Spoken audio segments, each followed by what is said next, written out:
오늘은 가상칠언 세 번째 말씀 여자여 보소서 아들이니이다 라는 제목을 함께 말씀을 나누고자 합니다.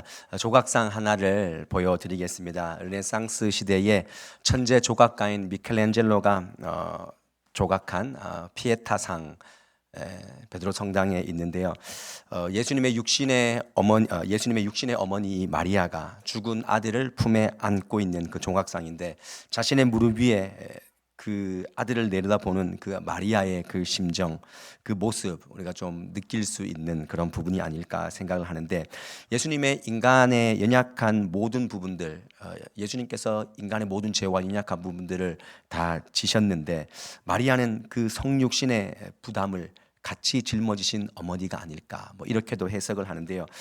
우리는 마리아를 우리가 숭상하고 마리아를 위대하다 이렇게 설명할 수는 없지만, 육신의 부모로서 아들을 바라보는 그 처참한 그 눈빛 우리가 좀 느낄 수도 있고, 또 무엇보다 예수님께서 십자가상에서 어머니를 챙겨주셨다라는 것이 오늘 우리가 살아가는 현대인의 삶 가운데 어떻게 이 말씀이 맞닿아져 있는가 한번 묵상해 볼 수 있기를 원하는데요.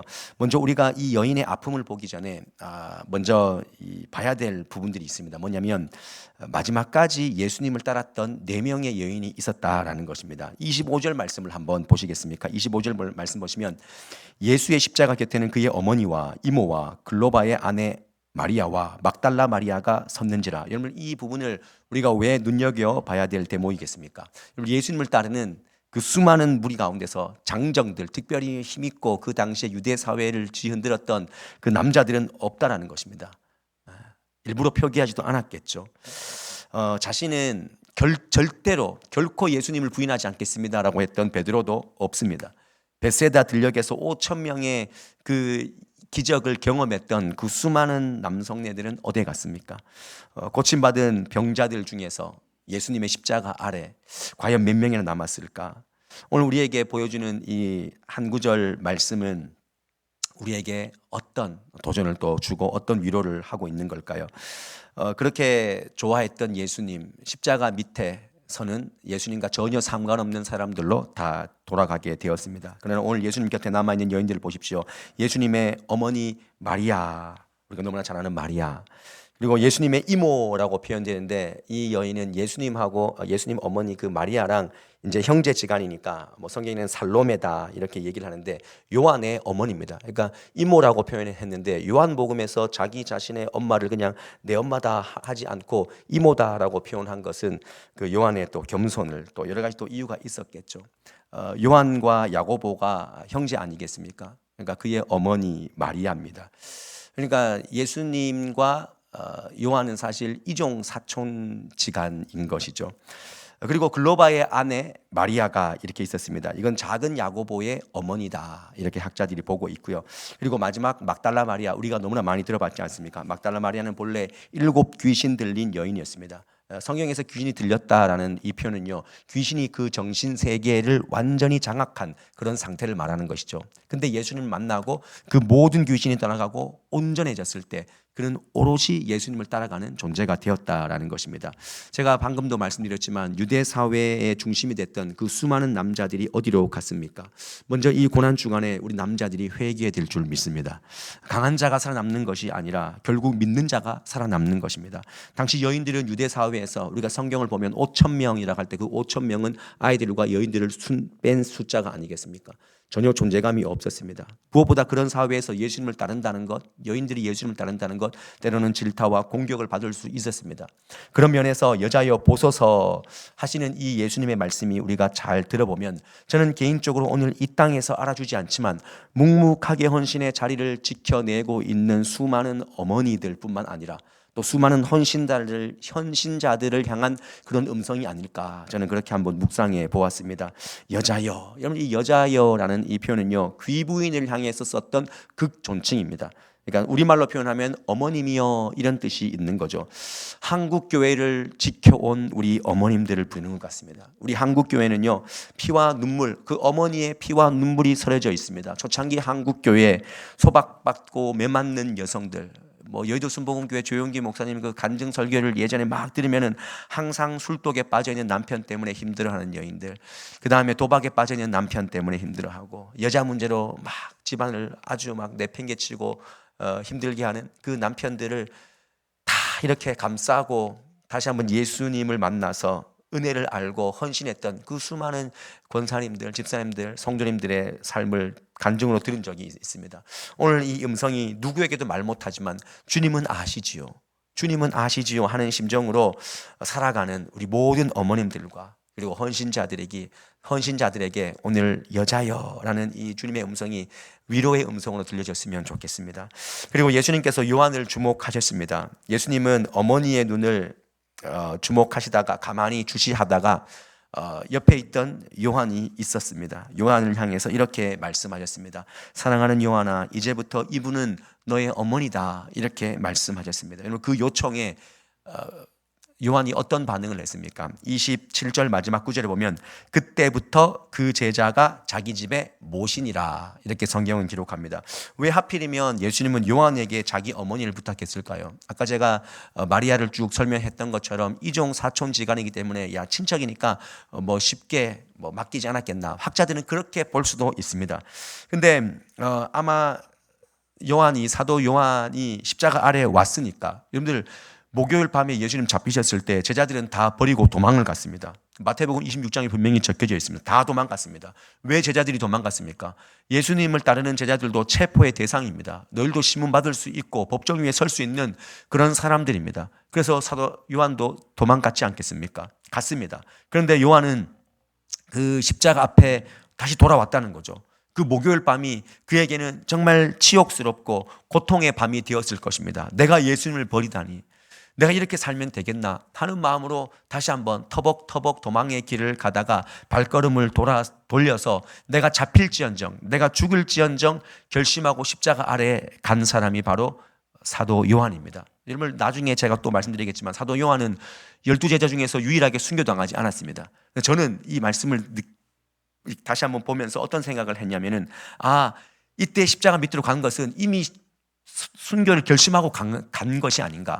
순교를 결심했는데 하나님께 순교당하지 않고 어머니를 모시라라는 그 사명을 끝까지 감당한 사람이 세례 요한이 아닐까, 그렇게도 묵상이 되더라고요.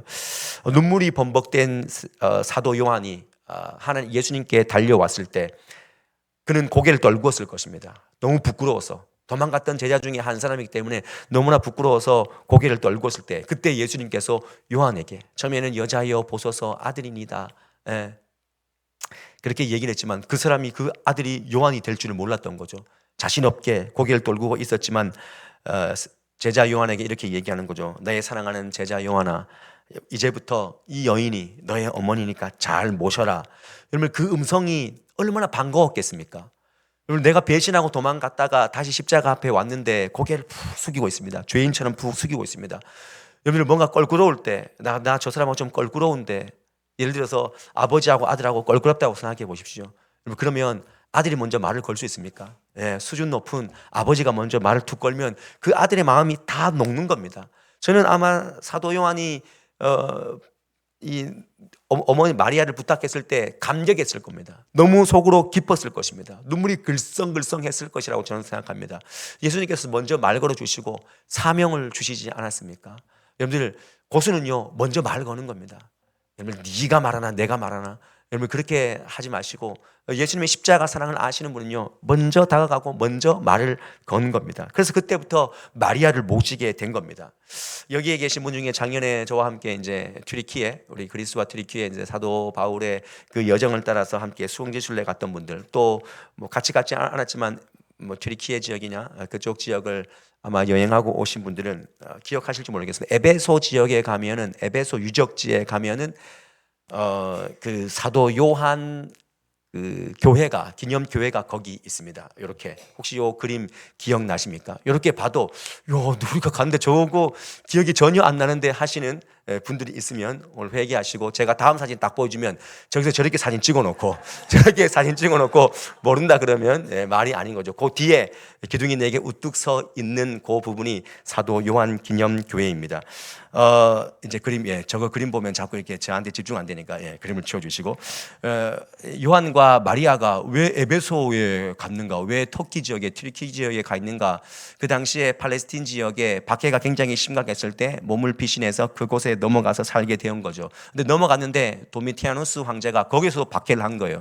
그래서 그 사도 요한이 어디까지 갔습니까? 반모섬까지 유배에 가지 않습니까? 거기에서 쓴 성경이 요한 계시록이 되는 거죠. 그래서 도미티아누스 황제가 죽고 에베소로 다시 돌아와서 마리아와 함께 거기에 살다가 거기에 묻히게 된 거죠. 거기에 보면 그 대리석으로 보면 요한의 무덤이다. 그 터 위에다가 교회를 지었던, 처음에는 그 목조로 지었다가 그다음에 무너지고 또 이제 그 위에다가 교회를 진 거죠. 제가 말씀드린 것처럼 특이하게 12사도 중에서 순교당하지 않은 인물이 바로 요한인 것입니다. 여러분, 이 인생이 위대하지 않습니까? 십자가의 은혜를 깨닫고 다시 돌아가서 예수님의 은혜를 깨닫고 십자가 밑으로 돌아가서 어머니를 모셔라는 사명을 감당하게 된 겁니다. 순교도 11명의 그 나머지 제자들도 다 순교당했지만 이 사도 요한의 순교당하지 않고 오랜 세월을 살다가 그 마리아를 모시다가 생을 마감했다는 것, 우리는 순교가 정말 위대하고 하나님의 은혜지만 이렇게 사명 주신 대로 끝까지 살아가는 것 또한 하나님의 은혜인 것입니다. 제가 아까 말씀드린 것처럼 내가 잡힐지언정, 같이 예수님과 죽을지언정 돌아서서 예수님 십자가 밑으로 가겠다. 그때부터 이미 사도 요한은 순교를 각오했던 그런 사람입니다. 그래서 우리는 십자가 밑으로 달려온 이 요한과 그의 그 요한에게 어머니를 부탁하시는 이 예수님의 부탁을 통해서 뭘 깨달아야 되냐 하면 정말 중요한 걸 깨달아야 됩니다. 뭐냐면 십자가 아래에 있을 때, 여러분들 예수님 아래에 있을 때 주시는 사명이 있다는 사실을 기억하시길 바랍니다. 여러분들, 저와 여러분들에게 우리가 예수님 안에 있고 십자가 아래 있을 때 저와 여러분들에게 고유하게 주시는 사도 요한에게 주셨던 어머니를 부탁한다, 이런 사명처럼 저와 여러분들에게도 동일한 사명, 동일하진 않지만 각자의 사명이 있다는 사실을 기억하셔야 됩니다. 여러분, 그 사명을 받는 것이 복입니다. 사도 요한이 어머니 부탁받은 그 사명이요, 그 평생 자기가 갖고 가야 될 사명인데 그걸 끝까지 지키지 않습니까? 이것이 사도 요한에게는 굉장히 감격스러운 것이고 복 중의 복입니다. 여러분, 제가 이 주님 안에 있기 때문에 경북도청 서부교회는 이 교회를 함께 목회하는 것이고, 여러분들도 십자가 아래 교회 안에 있기 때문에 여러분들에게 각자에게 주시는 고유한 사명이 있다는 사실을 기억하시고 발견하셔야 되고 찾으셔야 되고 붙잡으셔야 되고 그걸 끝까지 가지고 가셔야 되는 것입니다. 우리가 주 안에 있기 때문에, 십자가 아래 있기 때문에 사명도 주어지는 것입니다. 여러분, 세상에 있으면 사명이 아닙니다. 그것은 내 욕망이고 내 욕심이고 내 꿈이 될 수밖에 없지만 우리는 십자가 아래에서 주님 주신 사명, 그거 감당하면 우리 모두에게는 하늘의 분복이 있다는 사실을 반드시 기억하십시오. 모든 일도 십자가 아래에 있다라고 생각하면 그게 또 사명이 되는 것입니다. 우리가 신앙생활을 하다 보면 굉장히 부담되는 것도 있습니다. 부담되는 것도 때로는 사명일 수 있다는 것 반드시 기억하시고, 교회 안에서, 십자가 안에서, 예수 안에서 주시는 그 사명을 끝까지 회피하지 마시고 감당해 나가시기를 바랍니다.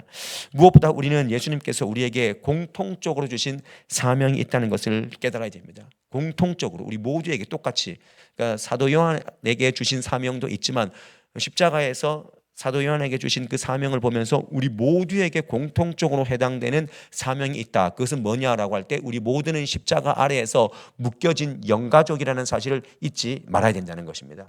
여러분들, 저와 여러분들이 주님께서 맺어진 십자가로 묶어주신 영가족이라는 사실을 우리는 반드시 알고 이 영가족의 사명을 끝까지 해나가야 됩니다.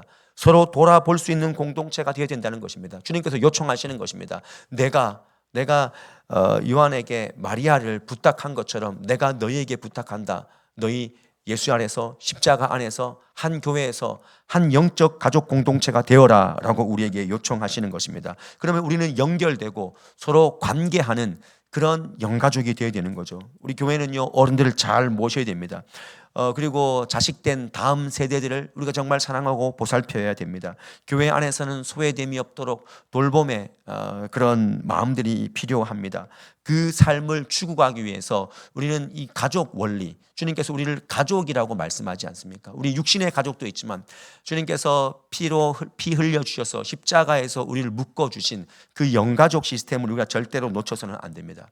근데 우리가 가족은요, 육신의 가족도 마찬가지지만 우리 가족 시스템, 이 가족 원리로 우리가 살아간다라는 것은 이런 것이 아닐까, 정말 실천적인 면에서 이런 거라고 저는 생각합니다. 가족은요, 서로 싸우고 욕하고 그럴 수 있습니다. 여러분들 자녀들과 한번 옥신각신하기도 하고 또 부부끼리 다투기도 합니다. 근데 그거를 밖에 나가 가지고 와 우리 가족이 이렇게 싸웠다, 대판 싸웠다 이렇게 발설하지는 않습니다. 자식이 부모를 또 부모가 자식을 이렇게 뭐 다툴 수도 있고 의견 갈등 다 될 수가 있습니다. 근데 어디 가서 얘기하지 않습니다. 그거 얘기한다는 것은 우리 가족 자체에다가 내가 침을 뱉는 일인데 어떻게 그걸 발설하겠습니까? 흉될 거리는 우리는 말하지 않습니다. 근데 교회는 어떻습니까? 교회는 분명히 주님께서 너희가 한 사명이 있는데 영가족 공동체다라고 너희가 묶여져야 된다, 연결되어져야 된다, 서로 사랑해야 된다라고 하지만 우리는 흉될 거리가 있으면 마구 퍼나르지 않습니까? 영가족은 절대로 그래서는 안 된다는 것입니다. 요즘 어른들은요, 제가 저번에 말씀드렸지만 한국 교회가 트렌드가 점집에 빠져 있습니다. 무속 신앙에 지금 빠져 있습니다. 더 놀라운 사실 뭔지 아세요? 최근에 또 들은 건데 아이들은요, 우리 다음 세대는요 AI한테 얘기한답니다. 지금 AI하고 지금 상담을 지금 엄청 많이 한대요. 잘못된 것도 주고 잘못된 상담도 막 하기도 하고, 그래서 AI하고 사랑에 빠져서 뭐 얼마 전에 뭐 뉴스에 나왔다는데 네가 영혼이 없어야, 네가 육신을 가지고 있으면 나하고 사랑할 수 없어, 육신을 포기해버리는 그런 경우도 지금 미국에서는 버젓이 일어나는 일이 아니겠습니까? 여러분 이 둘의 공통점이 뭡니까? 어른들은 무속신앙에 빠지고 점집에 가고 아이들은 다음 세대는 AI에 지금 빠져서 거기 지금 뭐 상담을 하고 있고, 둘의 공통점이 뭡니까? 누구에도 소문이 안 된다는 거예요. 그래서 거기에 가서 얘기하면 어딘가는 소문이 안 난다는 거예요. 그럼 우리가 십자가 공동체가 이래서는 되겠습니까? 영가족 공동체는요 반드시 기억해야 됩니다. 우리가 공동체성을, 가족 원리라는 사실을 반드시 기억하고 사랑하고 돌보고 챙겨주고, 절대 혼자 있는 혼자 저 안아주신 카페에서 혼자 있는 분들이 있다면 누구라도 찾아가고 인사하고 말 건네고, 그것이 우리에게 주신 사명이 아니겠습니까? 끝으로 예수님의 말씀과 정황을 통해서 우리는 깨달을 수 있어야 됩니다. 뭐냐면 고통으로 인해서 자기 한 몸, 사실 예수님이 지금 어제도 말씀드렸지만 십자가의 고통이 얼마나 극심합니까? 십자가의 고통은요 사람을 서서히 죽이는 것입니다. 차라리 그냥 화살로 쏴서 조금 고통당하고 죽거나 단도대로 그냥 댕강 해가지고 뭐 이것도 정말 무시무시한 거지만 고통은 없지 않습니까? 근데 이 예수님께서 당하신 십자가의 고통은요 너무 힘든 거예요. 너무 힘들어서 정말 뭐 또 내일 모레도 볼 거지만 목이 마를 정도로 갈증이 나고 소리를 지를 수밖에 없는 엘리 엘리 라마 사박다니, 주여 하나님이여 나의 하나님이여 나를 어찌하여 버립니까? 라고 고백하는 것처럼 자기 한 몸 추스르기도 어려운 그 상황 가운데 자신으로 인해서 슬픔을 이기지 못하는 어머니를 바라보고 있다는 것입니다. 여러분 그 모습을 상상해 보십시오. 예수님 지금 힘들다니까요. 예수님 십자가상에서 너무 힘들어요. 고통스러워요. 못 박혀 있죠. 힘은 빠지죠. 사람이 처지지 않습니까? 여러분 십자가 달리면 사람이 처집니다. 그럼 처지면 그 박혀 있는 못이 얼마나 아프겠습니까? 창자국으로 옆구리는 찔러놨죠. 피는 이미 뭐 채찍으로 맞아서 다 뜯겨 있는 그 몸의 상태인데, 근데 예수님은 어머니를 위로하지 않습니까? 여러분 우리는 이 예수님의 모습을 통해서 뭘 느껴야 됩니까? 예수님은 자신이 극심한 고난에 거하는 중에도 인생들의 아픔과 슬픔과 고통을 먼저 돌보시는 분이라는 사실을 우리가 알게 되는 것입니다. 자기 한 몸 지금 추스리기도 어려운 상황인데 육신의 어머니 그 마리아를 돌보지 않습니까? 그리고 요한에게, 쭉 처져 있는 요한에게 사명을 주시지 않습니까? 우리는 어떻습니까? 우리는 이 땅을 살아갈 때 너무나 많이 참 개인주의화되고 때로는 이기주의화된 그런 삶을 살아갑니다. 내가 아픈데 누구를 돌봐? 우리는 그렇게 얘기하면 내가 지금 이 모양인데 누구를 돌봐라고 하는 마음이 너무 큽니다. 물론 자기를 무너뜨리고 자기를 아주 지금 형편없도록 된 그런 상태에서 누구를 돌봐라라는 것은 어불성설이지만, 예수님은 고통 중에도 어머니의 고통을 먼저 생각해 주셨고 제자의 그 사명에 또 이렇게 한 말씀 해주시는, 고개 푹 숙여 있는 요한이 저렇게 계속 살까봐 사명을 주시지 않습니까? 그렇다면 우리는 인간의 고통을 잘 챙겨주시는 주님 앞에서 우리의 모든 아픔을 쏟아낼 수 있지 않겠습니까, 여러분? 주님께서 우리에게 관심이 있답니다. 우리의 고통에 관심이 있답니다. 자기 신도 십자가에 못 박혀 있지만 지금 코앞에 있는 어머니와 요한을 챙기지 않습니까? 여러분들이 지고 있는 그 고통의 멍에가 벗어날 수 있기를 간절히 소망하면서 기도하고 있습니까? 여러분 다른 거 돌아보지 마시고 다른 대안을 찾지 마시고 주님밖에 없다, 내 모든 아픔을 관가하시거나 모른다 하시는 분이 아니라 다 아시고 챙겨주시고 힘주시고 위로하시고 고쳐주시는 예수님께 나아가시길 바랍니다. 예수님은 여자여 보소서 아들이니다. 그 여인을 홀로 이제 살아갈 여인을 챙겨주지 않습니까? 십자가 위에서 엄청난 고통이 있음에도 불구하고 챙겨주셨습니다. 연약한 여인의 아픔을 향해서 자신의 안위를 챙겨주소서, 내가 지금 너무 아프니까 이렇게 해주세요 라고 하지 않고 기꺼이 제자 요한과 연결시켜 주시지 않습니까? 여러분, 예수님의 말씀을 묵상합시다. 십자가는 위에서부터 주어지는 위로입니다. 예수님께서 십자가에 못 박혀 달리셔서 아래에 있는 그 여인을 향해서 위로해 주지 않습니까? 돌봐주지 않습니까? 그것이 진정한 위로고, 십자가 위에서 왔기 때문에 진정한 사명이고, 십자가 위에서 챙겨주심이기 때문에 사랑인 것입니다. 그 사랑을 우리가 어디서 얻겠습니까? 주님의 십자가에서, 주님의 그 사랑에서 우리가 얻으실 수 있기를 바랍니다. 오늘 이 밤에 여러분들 잘 오셨습니다. 주님께서 오늘 우리에게 이렇게 말씀하십니다. 고통의 멍에를 벗어나고 싶으냐? 그러면 예수께로 오라. 십자가 앞에서, 힘들어도 십자가 앞에서 넘어져야 된다. 사도 요한을 보십시오. 나갔다가 아이고 내가 죽을지언정 십자가 밑에, 내가 십자가 아래에 있어야 되겠다 하는 마음으로 나가지 않습니까? 우리 이 시간 함께 찬양하면서 기도할 때 그런 심정으로, 주님, 내 고통이 크지만 주님께서 내 고통만 보라고 말씀하지 않고 또 돌보라고 이렇게 말씀하시고, 또 주님께서는 내 고통에 집중하시고, 이것이 굉장히 거룩한 정말 선순환 아니겠습니까? 주님은 내 고통을 돌보시고 나는 또 누군가의 고통을, 영가족된 우리 성도들을 챙기고 사랑하고 돌봐주는 그 영적 선순환이 우리 삶에 우리가 잘 사는, 십자가를 아는 그런 사람의 삶인 줄 믿습니다. 우리 이 찬양하시면서 여러분들 삶에 있는 아픔들, 고통들 주님께 내려놓고 주님 아시지요 하는 마음으로 함께 고백했으면 좋겠습니다.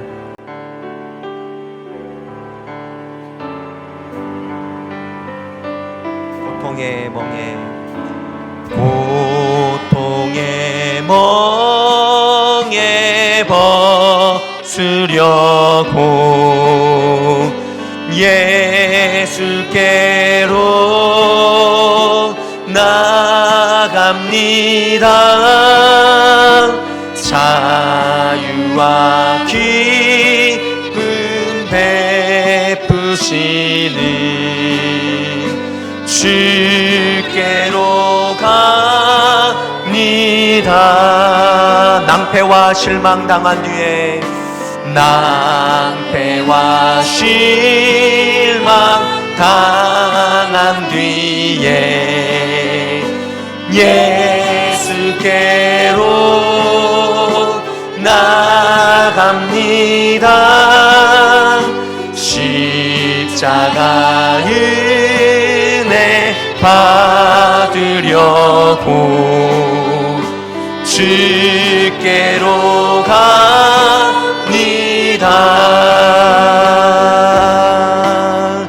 슬프던 마음 위로받고 희생의 품